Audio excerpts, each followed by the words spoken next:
association Jamerina Connection avy atao Peflo raha namiasa amin'ny UNICEF partenaire amin'ny ministère fampianarana.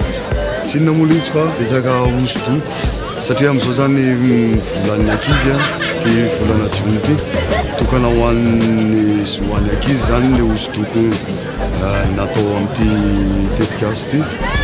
Tsy inona ny resahany fa resaka fahasalaman'ny tanora ny zaza ny ankizy fianarana sakafo be da be fa ny sary ihany dia efa mahalaza amin'izy.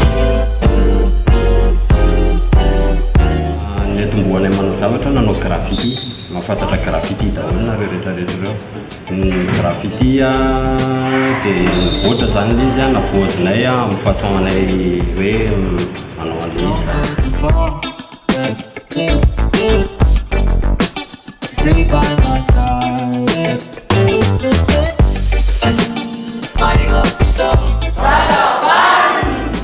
Tao aorianan'ny LMA vao vita vao tamin'ny herinandro teo dia miditra indray tsika zao amin'ny manaraka. Teo amin'ny LMA moa nisy nanao fresque ohatr'izao tsika teo ivelan'ny tambohany dia nanao karazana atelier kely initiation ana art ho an'ilay ankizy mpianatra tao. Dia ohatr'izay ihany koa no entina ataon'osy be amin'izao manao an'ilay fresque manerana an'ity tambohan'ilay EPP an'osy be ty dia avy eo manao atelier kely koa miaraka amin'ny mpianatra. Atao CEG an'osy be efa maingana atelier resaka hanomona ny ankizy ny graffiti zany tonga story. Finaritra aminahy dia manao sary. Nahatonga nanitra tato amin'ity atelier ty dia hanatra anao sary satria efa mahay dia mbola te hivoatra. Sekoly fahatelo ty zao, fahatelo après ny LMA sy an'osy be.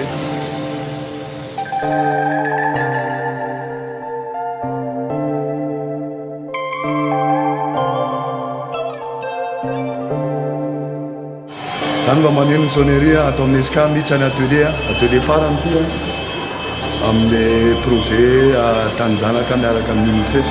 Dao jerevana kely ny fandehany lehibe ty farany alefa.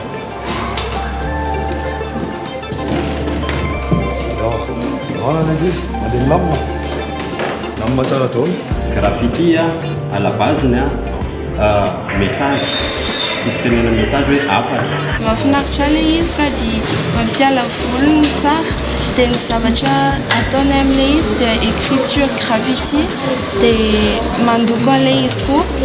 Ny zavatra voarehako dia le manao écriture vilambilana.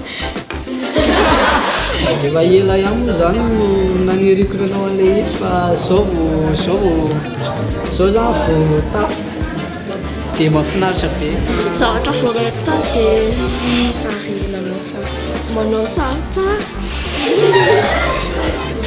Tsara aloha ilay izy satria zavatra avy any ivelany no ampianarina anay. Tsara be ilay torohevitra sy fampianarana tamin'ilay izy.